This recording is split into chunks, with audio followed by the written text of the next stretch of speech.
I had other DPs show up on set to try to get my job. Oh my gosh. Really? Wow. Oh yeah.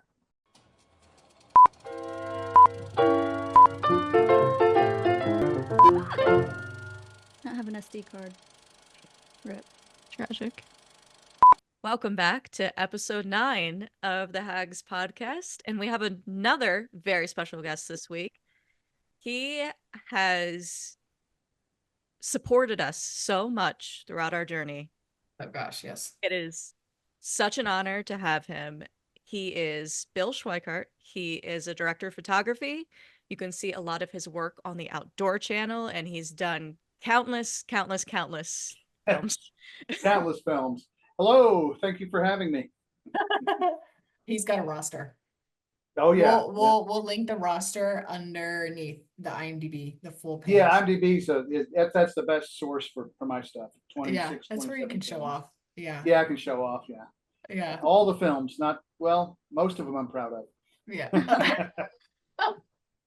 Yeah, but I feel like you have to have that, you got to have both sides of the. You do, and especially my journey is different than a lot of people's because I'm not on either coast, and I've worked on the extreme or the indie world almost exclusively. I've worked with a lot of A-listers, but not as a cinematographer. But I have worked with a lot with A-listers as cinematographer as well. I've shot feature films in New York City, feature films in Los Angeles. You name it, I'll shoot it. I shot a project in Cuba recently. It was exciting for all the wrong reasons. And like you said, I've got several shows on the Outdoor Channel, The Fishmonger, Ranch America, Dead Meat, and a new one which I don't think we can talk about yet. Indeed. But they're all a lot of fun and a lot of fun to shoot. And they're unscripted shows, but we try to shoot them more like we would approach a feature with our crew of 2 or 3 people, as much as you can do for that. Mm-hmm. But the technology has come such a long way that from I'm an old person, so when I started, cameras were giant, and it took a giant crew. And now, as you folks know, you can do a lot with a much smaller crew. Yeah. Mm-hmm. That's so interesting about you that I feel is good for our listeners because you've mainly been in the South throughout your career. You travel Right. for all of your gigs, but Right. you've built your network and your expertise through the South, Right. which is interesting. Yeah. I was very lucky in that there was a production company, still is a production company in Alabama called Cutthroat Productions. And they did mostly military training films, but they were honest to God films. These guys were filmmakers. I learned almost everything I know about how films are made from John and Mac and Charlie at Kudzu. In fact, I worked with Mac just the other day on a helicopter project. So they're still doing things. Yeah. So that's the thing that saved me was the knowledge and expertise gained from those guys. How did you grow? You started out, how did you grow to meet indie filmmakers out in LA and indie filmmakers out in New York and it's kind of a small world, and the thing that changed my world dramatically was the red camera, the digital cameras. Oh, interesting. I'm a dead worker, the Dead Workers Party, a group of people who do projects, art projects, for lack of a better term, in North Alabama. And these guys had an in with Red, and they got one of the first Red cameras in the Southeast. And they got in touch with me and said, "You're a cinematographer. We've got this camera." And I went, "What are you talking about?" Because at the time, no one had heard of Red. And the digital revolution is what enabled me to do the projects that I do, because the cost threshold was much lower than film. Yeah. Yeah. So That's I got so it's a small world. Once you know somebody and you get along, and that's a big part of this process is getting along, not in a polite way, but in a moving towards a goal way, right? Like, oh, do you want a close up, or do we want, is there too much drama in the scene, or is the rain in the background those kind of decisions, when you can do them in a shorthand kind of way, save a lot of time and money. and make your life easier, because making a film is not easy. Nothing easy about it. It's a mountain of work, and what, 3,000 decisions a day is Oh what gosh. directors. Yeah, it's, well, you know what that's like. Yeah. Yeah. That's Yeah. so On the last project that we worked on, we were waiting on an effect, a physical effect, and I was losing my mind, because I would go to because you know how effects often are complicated, especially timing wise.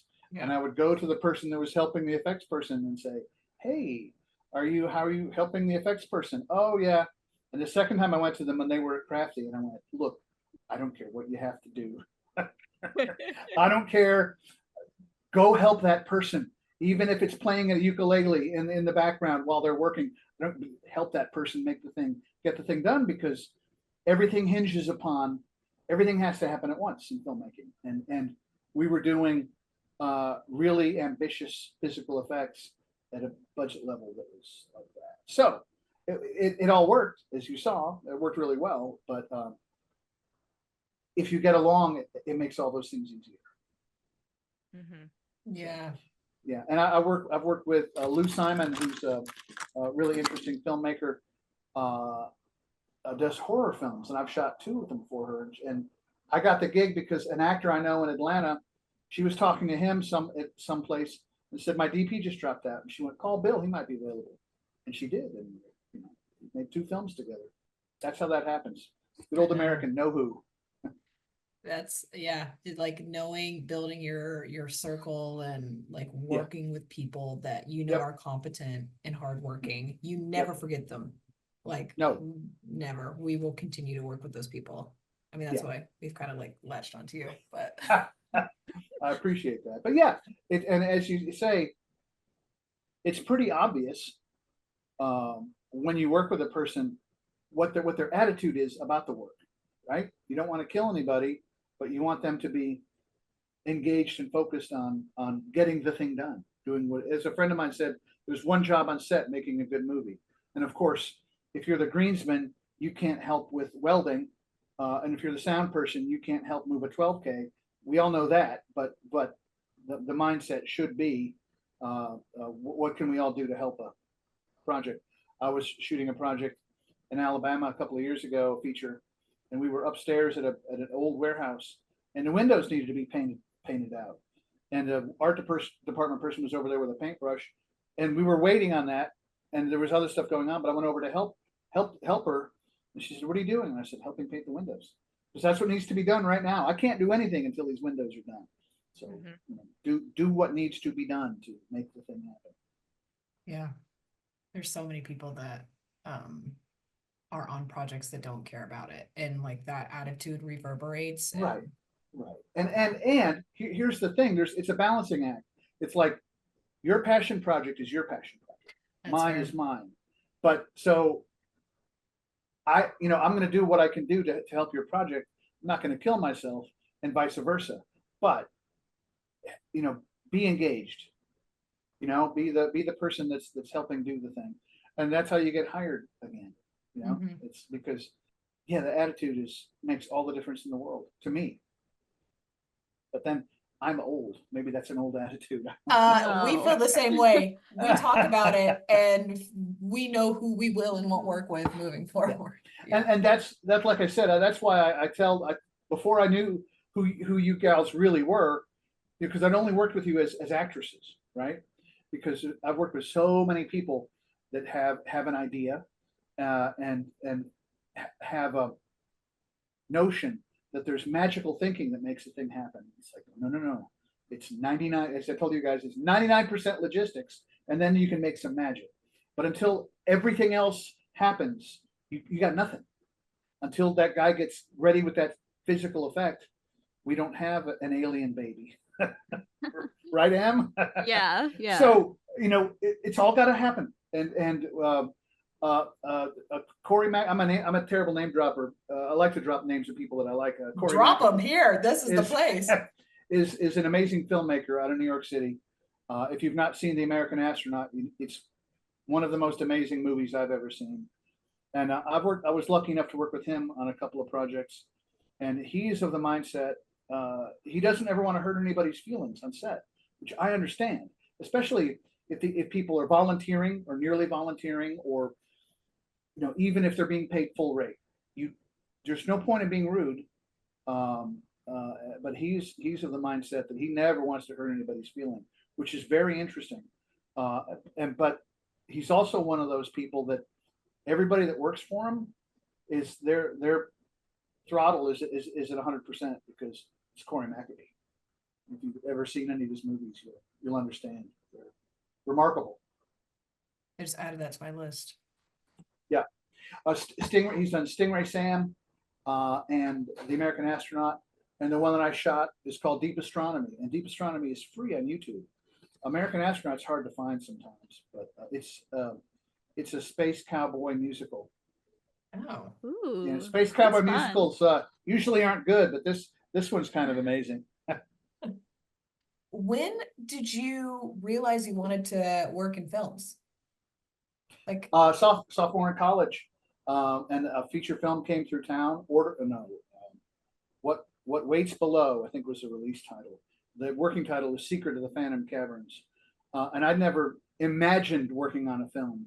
And I was a grip on that film. I didn't know what a grip was, and we had a. I don't think most grips do when they start. Right. Well, this was '84, I think. This is a very long time ago. Claude D'Agostine was the DP. He had just done Quest for Fire. We were shooting in actual caves in Alabama, which is insane. And I went to work on it, and I thought, looked around, and I went, well, this is a lot more fun than a regular job. So I started working then with the guys at Kudzu and other productions, ran off and joined the circus, basically. Did you like essentially teach yourself like about cameras and everything then, since you didn't go to college for it? Yes and no, because I went to college. I understand the physics of light. I was an engineering student, pretty good at physics, but the particulars, not so much the particulars of the mechanics of lenses and cameras and all that, but how they're used in the field.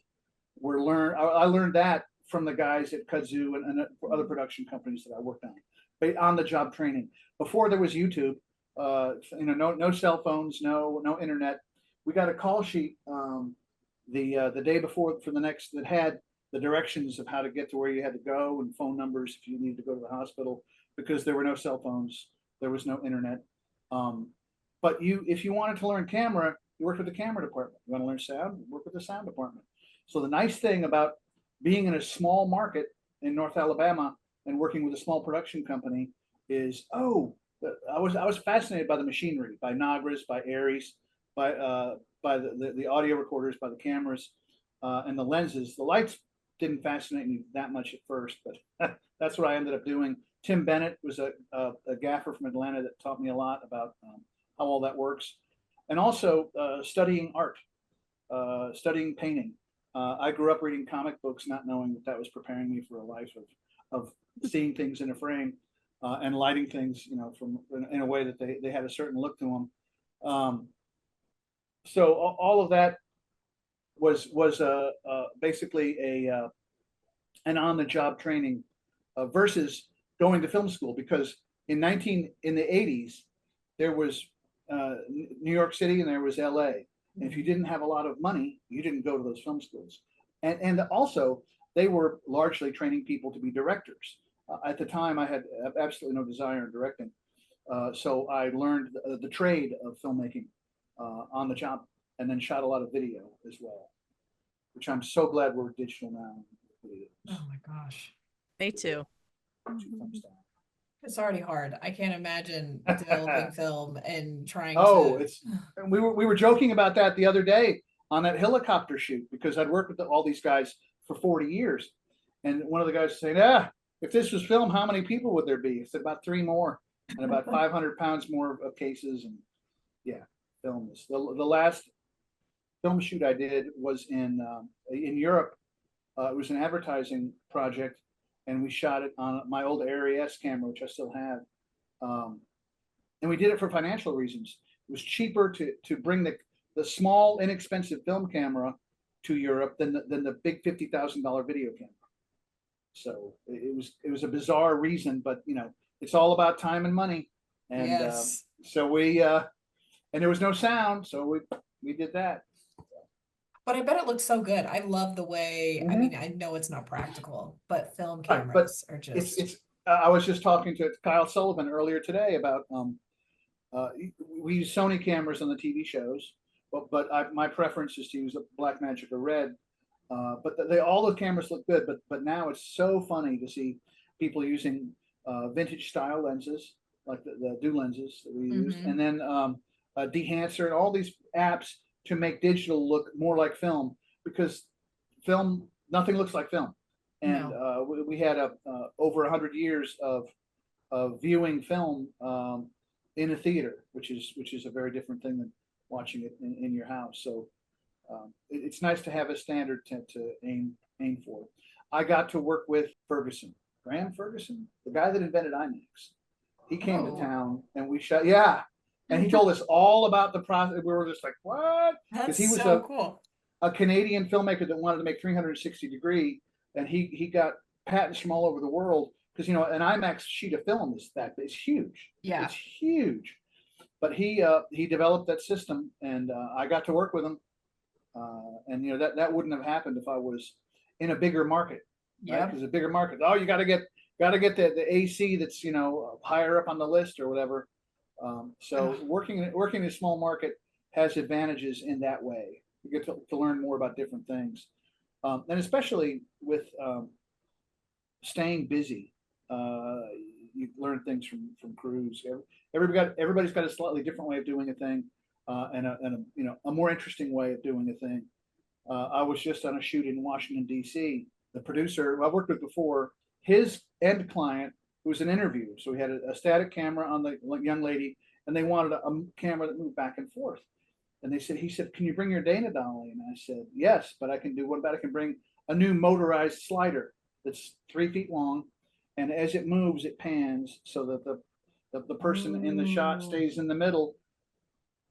And they were just delighted, because it's a new piece of tech that solves a problem.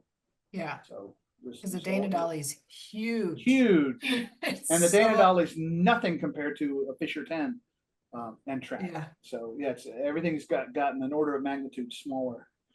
Oh my gosh. Wow. So interesting. Yeah, we talk all the time about how if you're a filmmaker, you should be in a smaller market starting out. It is so saturated in LA and New York, and it's so expensive. I think it's good to come here once you've if you want to. And it's cutthroat and competitive. Oh God, yeah. Half of the movies that I have been DP on, including one in New York City, I had other DPs show up on set to try to get my job. Oh my gosh. Really? Wow. Oh yeah. Wait, why? What were they just trying to be if he doesn't show up, I'll take this guy's job, Or just lobbying. They were dressed better. Here, this is what I can do. Yeah. Have you seen my IMDb? Everybody's dressed better than me. Apparently, I'm not fashion forward, but yeah, the first time it happened, I thought, and it's often that person is dating one of the actresses, and it just it's like, I understand you're dating an actress, but I don't understand why you're 2,000 miles away from where you live. Mm-hmm. And it's just it's an interesting business, because it's very, very, very cutthroat in that way. Yeah. I feel like every job in this stupid entertainment industry It is so is, cutthroat. because because it's a weird pyramid, right? We only hear about the actors at the top, whatever 1% of actors. Most people don't make a living acting. No. That are in SAG, and you're scrambling for the next gig. So Yeah. And what is it, the percentage in SAG, Cheyenne, that make a living off of acting? It's 0.3. I'll look up the actual statistic and put it in the video. She could pop it in right here. yeah, depressing numbers. But and that's the thing too about a smaller market is I can go do a corporate gig, and go do a what do we call them when people testify in court? Deposition. Oh, Deposition, which I really don't like to do, because they're the saddest thing you've ever seen. I feel And yeah. I know, and political ads. I've got a political ad in Miami coming up from the guy in DC. He said, oh, well, Florida's right, the Wild West right now. And I said, call me. I'll be right there, dude. Makes so much. I know. I'm a hua. That's funny. Yeah.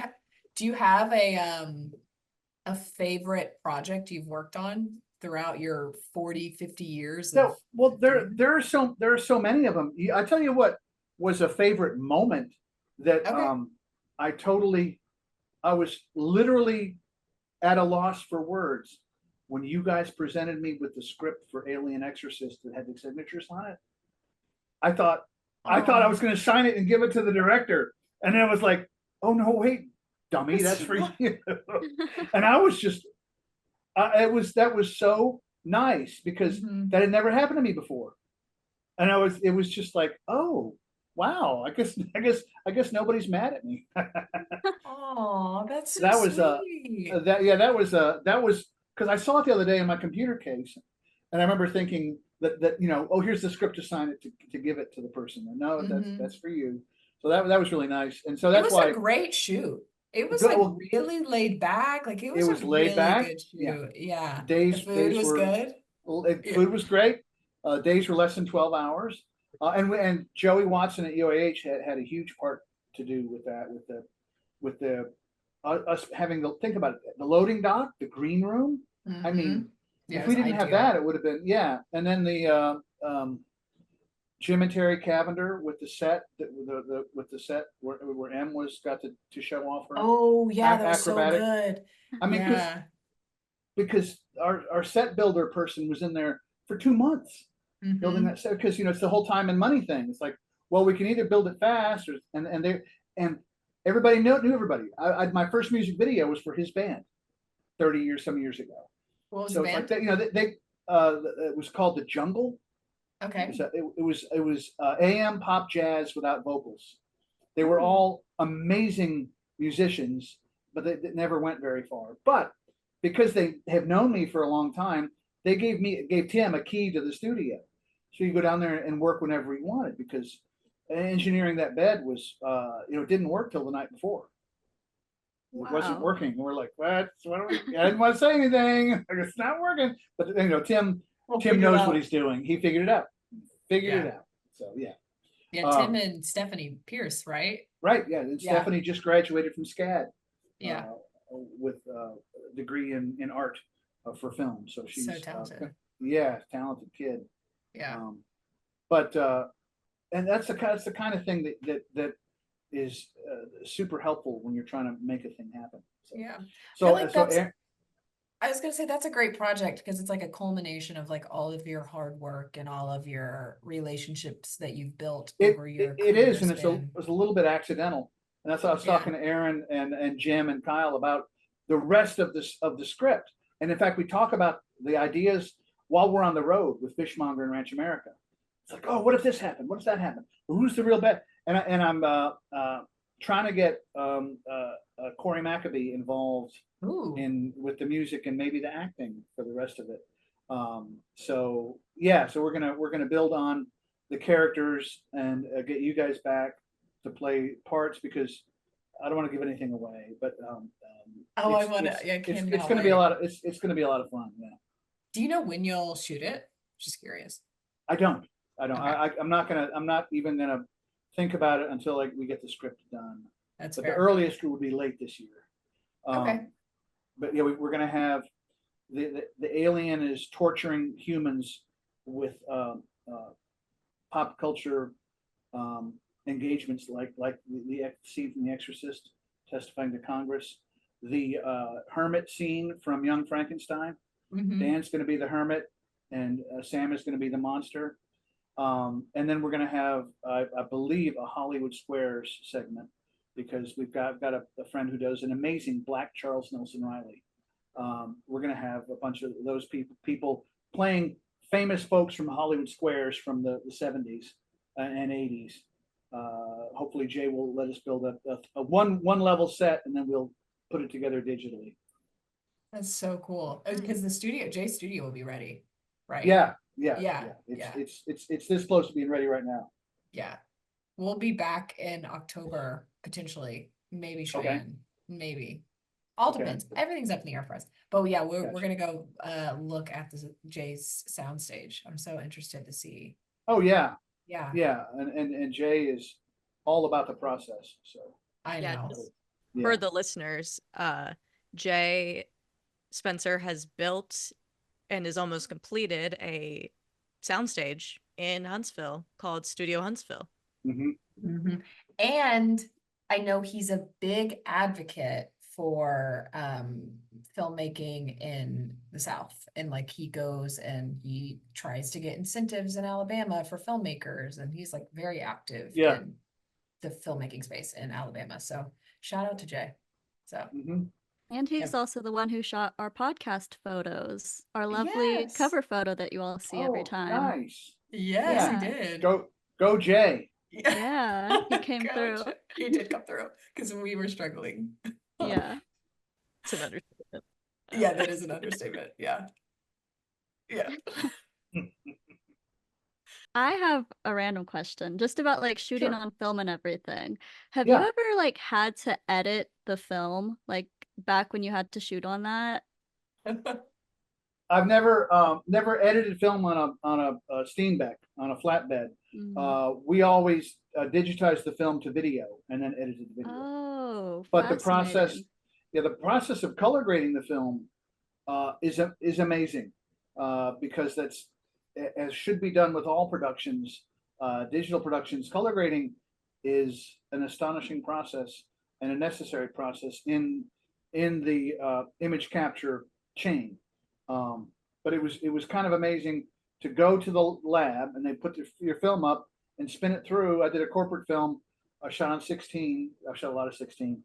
And he said, "Oh, what is the skin tone of this person supposed to look like?" You know? And of course, you know, in your head, you visualize what you want it to look like, and you hope you're lighting it the way you want it to look. But then for the colorist to go, "Oh, okay, this person's going to have this skin value, that person's going to have this skin value," and he punches it all in, and it all happens like magic. And that's there's a new system called ACES, which is the American Society of Cinematographers version of that workflow for digital, which a feature that I shot on the little tiny pocket 4Ks was color graded with. And it's amazing because it's so fast. You know how if you've ever been in a color grading session, to me, it's a little bit like mixing audio. You can get off in the weeds real quick. Oh no, why is everything magenta? Oh no, why are the blacks, too black or not black enough? ACES takes all of the conventions from film, lamps and lamp time and all of that, and puts it into a workflow so that you can do it very quickly and get it and nail a look very quickly. It's kind of remarkable. But no, I've worked with people that were flatbed editors. Jerry Scrimshire was an editor here in North Alabama, a very talented guy. Country boy. Boy, he could edit. He had a flatbed, and he was he knew. It's, to me, editing is a lot like, it's the old adage. There's three movies: the one you shoot, the one you write, the one you shoot, the one you edit. They're all different, and a lot of the storytelling happens in the edit. And he'd be doing an army training film, and someone would be coming through a door, and he'd go, "Up, we need 15 more frames of that person coming through the door," because he understood the timing of the grammar of the timing, the same way a musician does. It's like, oh, we need a little more air there, need a little more, a little less here, a little more there, and that's a very hard quality to define. Yes. But boy, because film editors, if you've ever seen them actually lining up the clips and taping the clips together, that's very eats up a huge amount of time. Yeah. So understanding how the timing works, and of course, anyone who's a good editor gets that. They have that, so you can see it when they're editing. I have so much respect for editors. I do not have the muscle. It makes me mad. I just it's just an enormity of work. And as an editor, you're just constantly thinking about the edit. It's just, it's so hard. Yeah. I liken it to knitting. You It can't is do like it quick. knitting. You can't do it Yes. quickly, and you can't not pay attention though. You've got to pay attention, and then play. Oh wait a minute, that doesn't. Yeah. So Yeah. it takes a very specific mindset Yeah. to edit. Yeah. I can be in once it's done and refine. Got that. But the Yeah. laying the groundwork is so hard. It's It is. so, Yeah. It's so hard. Yeah. Yeah. Yeah. Yeah. Kyle is going to be editing my version of Alien Exorcist, which won't have that title, but he's got all the footage right now, and he's I working didn't on know the he short. was an editor. He is. Yeah. Mhm. Yeah, that's so cool. He's quite good. Yeah. Yeah. Does he mainly edit or does he mainly, just curious? That's a good question. I don't know. I think it's about half and half because Mhm. editing makes him a little crazy. Yeah, it makes And we don't- everybody crazy. Exactly. So we don't want him going being crazy. So we take him on the road and shoots with him. But I had Jim Torres helped edit. JD Fried, a fellow dead worker, helped edit. And what they did was really good. But I needed it to be all under one roof, because the feature's got to have a certain cadence to it, especially since it's a comedy. Mm-hmm. So the timing of comedies is really, Oh, really, yeah. really tricky. So we've got to get it. Yeah. We've got to Uh, make it funny. Yeah. I was trying to edit a teaser. I just handed it off to Cheyenne because I'm over it for our horror Yeah, the proof one by the concept. river. Yes. Yes. So hard because Yeah. horror has a specific edit and it's just like Mhm. mine is not scary. It's too long. I don't know. It's just you have to know the genre and the way that the editing is used in the genre to tell the story. Yeah, it's And just the another thing too about that is that when you're editing it, you have to be cognizant of leaving room for the music, yes. because a lot of the music is the emotional conductor of the audience. If you're walking down a hallway and it's happy music, it's a happy scene.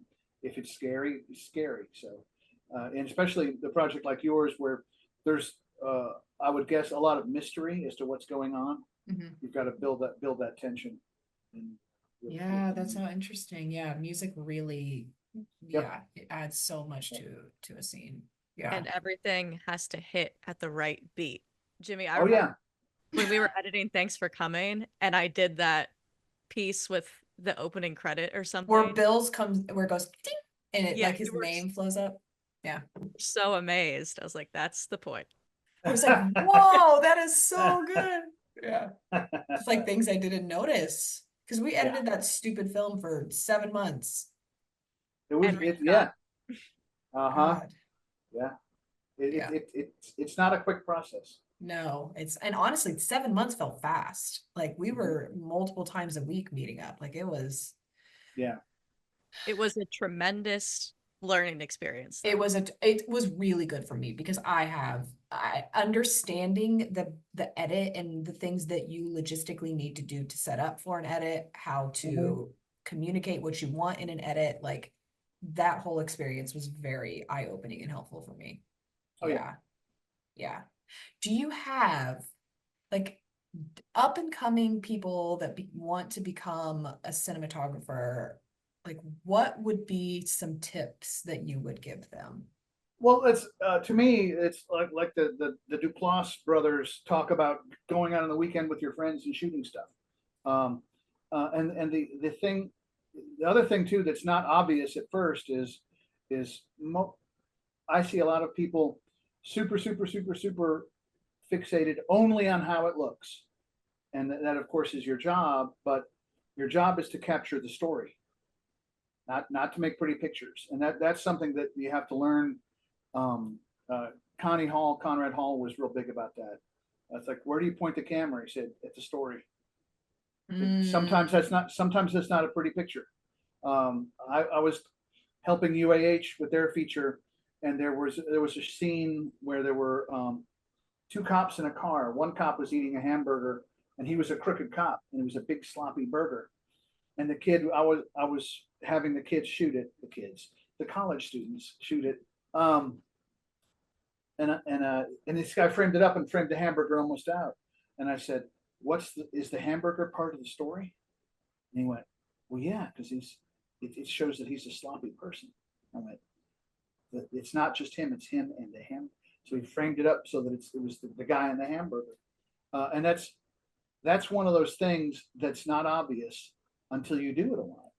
And so get out and do it. Get out and tell stories with cameras. What we used to, they did an exercise when I was in school where they would give us a script and a Polaroid that had 10 exposures. When you go, you have 10 pictures to tell your story. It's like, that's oh so snap. interesting. So that's like, it's a little bit like the large format world. Well, large format stills, which I was a still photographer for a long time. You by God better know what you're aiming the camera at, because it's a lot of work to set the camera up and aim it at the thing and get the lighting and all. But with the 10 shots, you have to tell the story with those 10 shots. But you don't have 11 shots. Do you remember one you've told? That's such a good exercise. I know, like I kind of want to do that. Yeah. What do I remember? Yeah. Do you remember any of the ones that you told? I mean, you don't have to. I was just curious. I'm trying to think. Yes. It was an American detective chasing a German vampire around a museum whose name was Burrit, and we put an O on it, so it was the Burrito Museum. Because don't forget, this was in like 1976. It was ridiculous. But we had a Mustang, and we had a good-looking guy who was the detective, and we had a pale guy with black who was the vampire. It was very silly. We had original music. It was kind of great. I love that. Yeah, that's what school is for: is to experiment. Oh, this works. This doesn't work. You know, without the consequence of time and budget Mm-hmm. that you have in the real world. Ugh. Everywhere, time and money. Mhm. It's ridiculous. You know, that is the beauty of school, is the experiment Mhm. and like trying. Yeah, that is. Yeah, that's very true. Yeah. Yeah. Good, but you got an engineering degree. You didn't go to film school. No, I did Right, not okay. get a degree. I went to school Got for 3 years and said that. Oh, Pshaw with the school. But I took a lot of art classes and photography classes, and the basics, you know, Mhm. Western Civ and all of that. I've essentially got an associate's degree. you know what? You basically have a PhD with your experience. Yeah, there's that. Yeah. Well, that's the thing. You have is an that, honorary PhD. yeah, the studying how the optics work in the human brain and all that. I've done all of that. I know what a saccade is. I know the angle of view of the human eye. I've done all my homework. Mm-hmm. But Yeah, you can didn't get tell. Didn't get to go to USC. Yeah. You know That's what? Who needs USC? You know, Mark good Duplass stuff. didn't. A lot of people didn't. Yeah. Quentin Tarantino. Quentin Tarantino did it. And I would take my daughter to museums in New York and DC when she was a kid, and I'd take her to the Vermeer paintings or Caravaggio when she was 10, 11 years old, and she said, "What's going on here?" And I said, "Just look at it. Don't try to understand it. Don't try to figure it out. Just look at it." And then a light bulb will go off, you know, in 10 years or 20 years. You know, you're standing in front of some of the most amazing art in the world. Yeah. And yeah, that's to me that art and comic books had a lot more to do with my education than studying in college. But like I said, college was a way you could experiment. I would Yeah. do things that they weren't really prepared for. It like the art and the comic books gave you the space for you to learn how to visually show up in your medium. You know what I Yeah, mean? Like it gave me a vocabulary of seeing things in a frame yes. and yeah. and portraying action, and without knowing it, especially comic books. Because think about Oh yeah, they're so yeah. the comic books when I was a kid. People like Jack Kirby, what the Avengers movies now are based on. This guy knew he did super exaggerated contrapposto. Contrapposto is what the Romans figured out for statues. If you have a person standing straight up, it's very boring. If you have them leaning backwards or forwards, it's very interesting because it looks like they're engaged with you. Well, the comic book guys figured that out in spades and were doing it like you wouldn't believe. Winsor McCay, who was a comic artist from the turn of the last century, Gertie the Dinosaur, Dreams of the Rarebit Fiend, his stuff was very influential. He would do things like draw fisheye views of stockyards in Chicago before fisheye lenses existed, or things like that. and he was an animation pioneer who lost out to Disney. There was a big rush at that time for that kind of entertainment, and Fleischer Brothers and Winsor McKay. A lot of people beat Disney to the punch, but Disney, as we all know, won. Mhm. This is so interesting.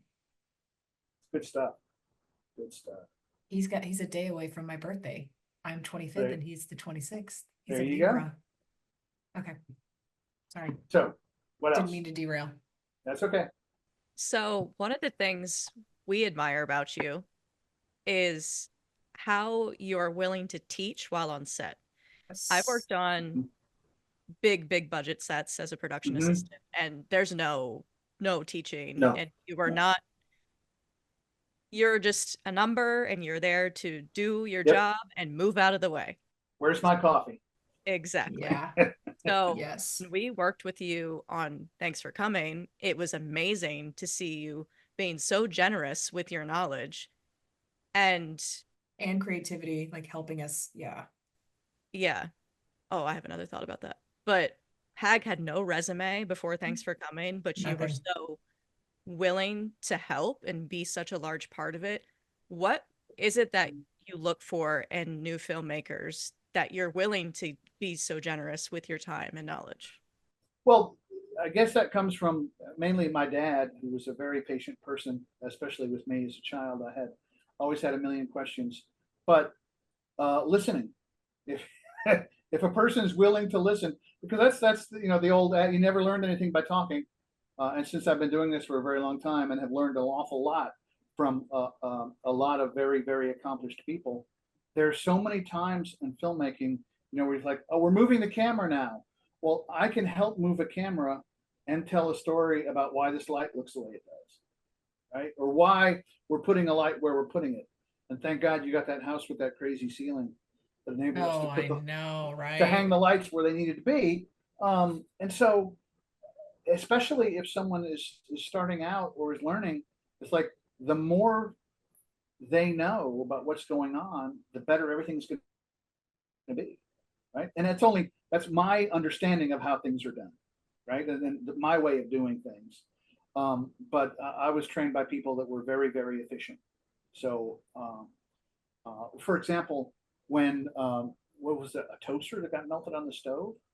Yes. I mean, you took care of that like it was nothing. Do you know how many productions would have come to a halt and people clutching of pearls and gnashing of teeth? It's like, it's a toaster. You're going to get their toaster replaced. It's not, yeah, it smells bad for for a minute. No, there's not. So yeah, just handling things in a reasonable way tells me that you're reasonable people that are reasonable, for lack of a better term. I love the word reasonable. I'm not a writer, which is why it's taken so long to get Alien Exorcist done. But yeah, it's just and it's the whole mindset of dad jokes, just joking around with the crew about everything. Mhm. Yeah, just that's the way I was raised, basically, was to, and that's the way I learned, not just from instructors in college, but mostly from people in the business. It's like, Yeah. oh, why are you doing that? Henning Schellerup was a DP on the second movie I worked on The Annihilators, 35 millimeter film. He was a Dutch gentleman, and his instruction to the lighting crew, I was on the lighting crew, was blast them. We had 4K HMIs, which were the biggest HMIs at the time. We were shooting in Atlanta while they were shooting Invasion USA with Chuck Norris. They were shooting nights, we were shooting days in the same bad neighborhood that got obliterated for the Olympics. And he was out there because in the early days, you always had a light meter with you. Always. Did I mention always? Because it's like, is this a stop more than this? Or two stops? We need to know, because that's going to tell us what it's going to look like. Well, he told me, because I said, what? Because he would hit people with direct light. And you might be asking yourselves, why is he bringing up Henning Schellerup and shooting a low budget action film today? Because I use the exact same technique he talked about shooting Fishmonger and Ranch America. He said if it's within a half a stop of ambient, it doesn't look lit. So we're out on boats and out in fields, and especially with River's got a hat, a big giant cowboy looking hat. We don't have the crew to get a big light to light his face. So I take a 60-watt LED with no reflector on it, so it's a point source. So there's no hot spots, right? It's an even field, and hold it right in front of his face, so there's no shadow around his nose, and bring his face up a stop. And now you can see his face under a cowboy hat in the sunlight. I learned that in a movie in 1985 in Atlanta, and then never would have considered doing it because it's not pretty. Yeah. But you know what we need to see? His face. Yep. You know what we got? One little light. What can we do? And with Tommy Gomes, he's always the fishmonger. He's always outside on a boat or near a boat. Same kind of thing. He's got like a ball cap on, and we have to light his face. So that's how we do it. He's using something I learned from Henning Schellerup. That's interesting. Yeah. Your ability to help and listen and mentor people is truly why we're like, I mean, all here doing this podcast. Oh, that's great. Like, Yay. no, I mean, I know you've heard this a million times, but like, it was like, I feel like Thanks for Coming was a masterclass for me. I mean, all of us probably. Yeah, but I like to run my mouth, I guess. Well, and also I think it was Cheyenne somebody was talking about when you were filming something. I think it was your teaser trailer in the woods, and I said, "Do you want a close up?" And you went, I said, "That means you want a close up." If you're thinking I remember about that. it, I remember that. which is fine, because when and that's another part of the whole idea of the shortcut. When I ask a question like that, what I'm also saying that you don't need to hear is, we have the time and money to do it. I wouldn't say, "Oh, if we had a Luma crane here," because we don't have a Luma crane. But we can get a close up. We can get a reverse shot. We can get, we can do the thing to so that in the edit you have more options to tell your story. And and I learned from a producer. I worked with a producer rather, and I would suggest something, or my gaffer, Robert Duke, would suggest something. And I said, it's not, and you could see the producer stop. And I said, it's not going to take any more time or money. He went, okay. And you keep walking, because he's got a budget. He's got a budget. When Steven Spielberg did with the first Jurassic Park, they would go through the script, and they had the accountant with a stopwatch, because they could only have so many seconds of animation per scene. Stop. That's it. Sentence number 3. That's as far as we can go with the dinosaur, because that's all the money we have. That's Steven Spielberg. So all of that plays into being on set and making it work, because when you're trying to figure out how to block a scene, or if a stunt isn't worth something, you don't need to hear it's time and money. You know that. Everybody knows that. What you're looking for are solutions. That's what I tell. I've got some friends of mine that are they'll look at the monitor and go, I said, we don't need someone to point out a problem. We need someone to fix the problem. Yep. You can point it out, you can fix it. If you can't fix it, why are you talking? Because we all see it. Everybody sees it.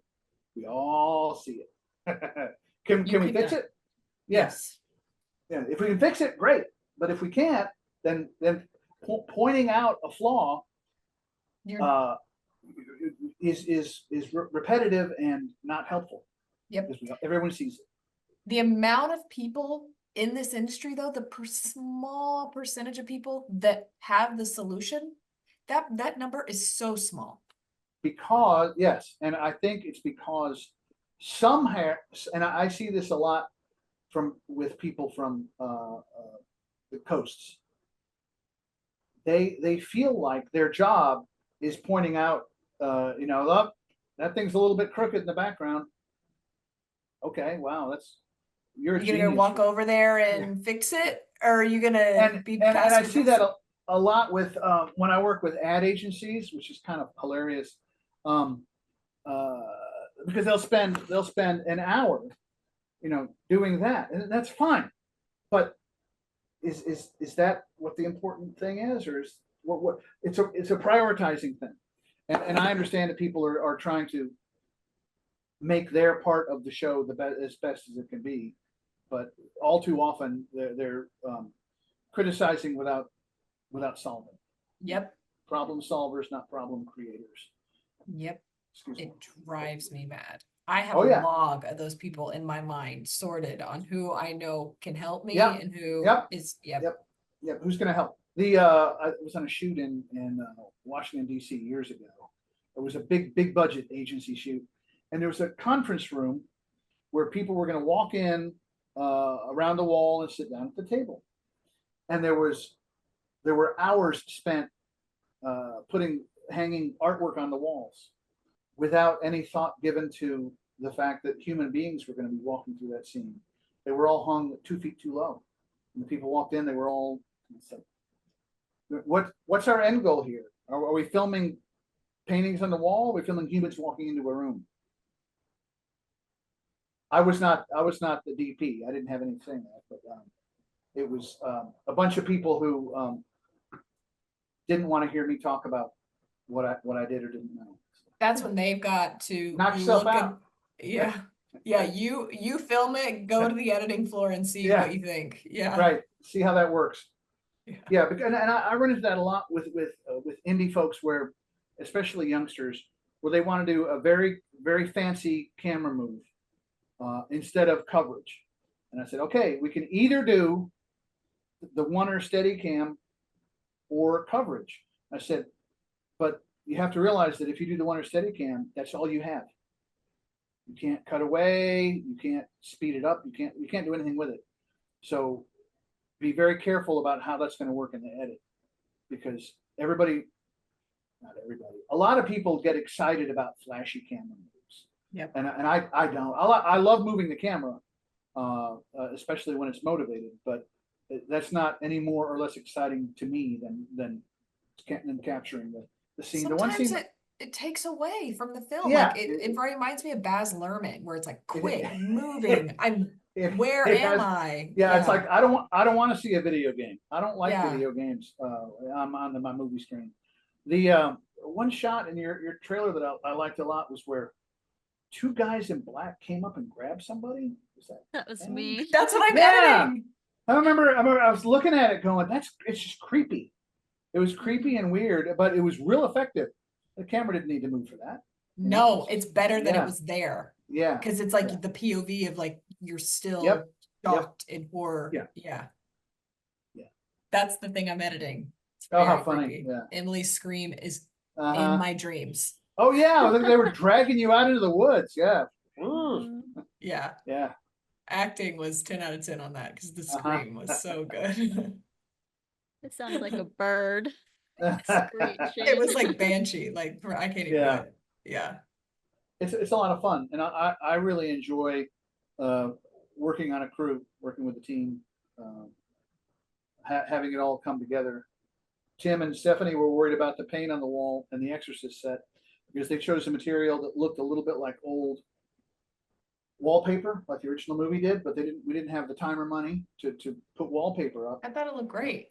And well, it did, and but they were like, it can. And here's the thing: this is where the years of experience comes in. It doesn't matter what it looks like to your eye. What it matters is what it looks like to the camera.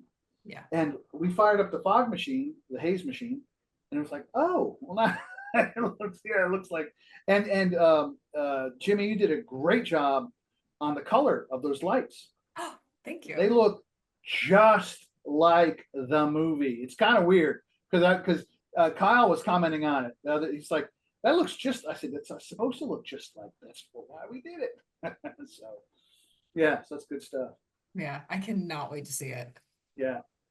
We're actually talking a couple episodes ago, maybe. I was talking, it was with the writers. We were asking them what they're most looking forward to with Against Us. And I was talking about how different like being on the location looks on camera because so many factors go into it. Yes. And Yeah. it can look completely different. Like Yeah. one example I can think of is when you did that really cool effect on Thanks for Coming when Oh, so good. Emily's character was zoning out and you put the blur effect on The it. blur, yeah, the physical blur, yeah. That made it play so well. Oh my goodness, look at you all grown up. Gosh, you're so precious. I remember when you were still in diapers. Ugh, babies in diapers. Don't you love it? Okay, let me show you guys some pictures. I got so many in here. I just gotta find it. Give me a sec. Got everything in the world in here. Blah. My youngest is still in diapers, of course. Cloth, because wouldn't want to poison them with all those chemicals. Here we go. Here it is. Oh my gosh. Like, I mean, I love my girls to death. That bond between a mother and a son, you know? Oh gosh. Okay, look at it. I don't know what I would do without my little chunky monkey.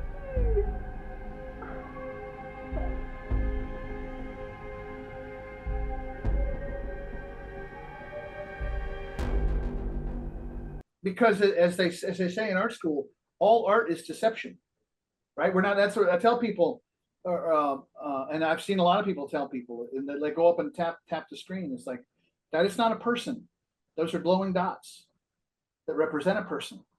And it's the same thing with we're not capturing Emily; we're capturing her state of mind as we want the audience to see it at that moment. Mhm. So, and that's the thing about translating from a 3D world to a flat world to still images or cinematography. There's a lot of translation that goes on. There's a lot that makes that looks totally different than that. Yep. It's a one light, but it makes all the difference in the world. And I shooting a music video in Atlanta, a rap video, and we're in a small apartment, and they had all the wardrobe strewn out on the two coffee tables. It looked like unclaimed baggage, right? Just all this pile of clothes. And there was a scene where the person comes in and goes to the refrigerator and walks away. And they said, "We're gonna have to clean all those clothes out." And I went, "Stop. No, you're not." And they were asking why. And I said, "Hang on, turn the camera on, get in position." The camera doesn't see it. If the camera doesn't see it, it doesn't exist. That's true. That's all the audience sees is what they see from the camera. So that's that's the translation on the site. That's why location scouting is so important, because it never some things translate. It's a little bit like people on camera. Some people on camera look pretty much like they do to your eye. Some look a lot better, and some look a lot worse because of how we're translating the 3D world down to 2D. It's got to do with angles, but and locations the same way. And it always, like I told you guys about the house, is it's going to be too small. Right? It's going to be a challenge because of how small it was is. tight. Even if it's a big house, because it takes a lot of machinery to light and and tell that story. So all those things are translations that you get better at the more you do it. So that's why you should, every week the Duplass guys do it every weekend. Get out there and shoot them. Yeah. I mean, he's like, we love Mark Duplass here, but yeah. Oh yeah. We talk about him pretty much every episode. Yeah. Well, he makes good movies, and his advice is sound because he's done it. So good. Yeah. Yeah, that's how he did it. So to wrap up this episode, that went by so fast, by the way. It really did. I was like, how was it? I'm a chatty cat. Me too. So much good stuff. But we want to end the episode by asking 3 questions. Jimmie, do you want to do the first one? What is your favorite part of your daily routine? My daily routine. Well, it can be it doesn't have to be like I get up. You know what I mean? It's just like, what do you? Yeah. Well, I don't really have a daily routine. You don't have to. Okay. We're creatives. Like we all kind of do something different every day. But like something that you do, maybe daily, weekly. The thing that I look forward to the most is thinking about what I'm going to do. I was talking to Kyle Sullivan earlier about we're going to be up in the Carolinas shooting Fishmonger they're going to be out on a spearfishing boat. We're going to be in land with Tommy, with the host, and I've got a cable cam I want to try out. So thinking about new things that I'm going to do and how I'm going to do them is exciting. And planning motorcycle trips is exciting. Yeah, I'm hauling a bike out to Folsom, California to live with Scott, with our producer, at his house. So I'll have a bike within an hour of the Pacific Coast Highway. So that's pretty exciting to me. So because I spend a lot of time out there and like, wait a minute, if I had a motorcycle, I could just jump on it and act like I'm a posh person. Go up and down. Oh my gosh, on the PCH, that sounds Yeah. like a dream. Yeah.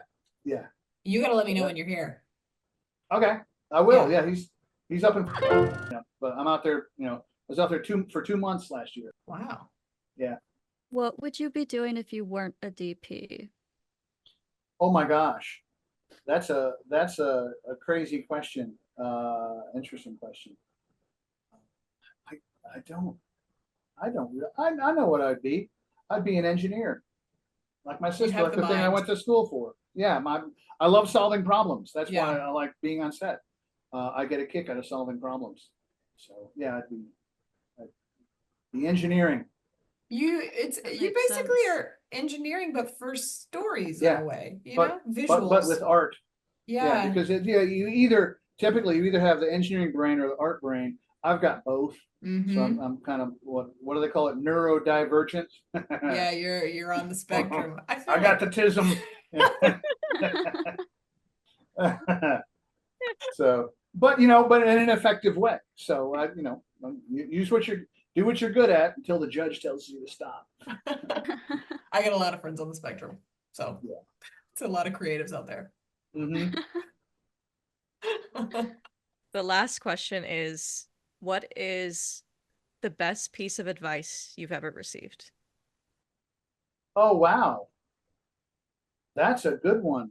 Oh, the best piece of advice. Don't let the chumps get you down.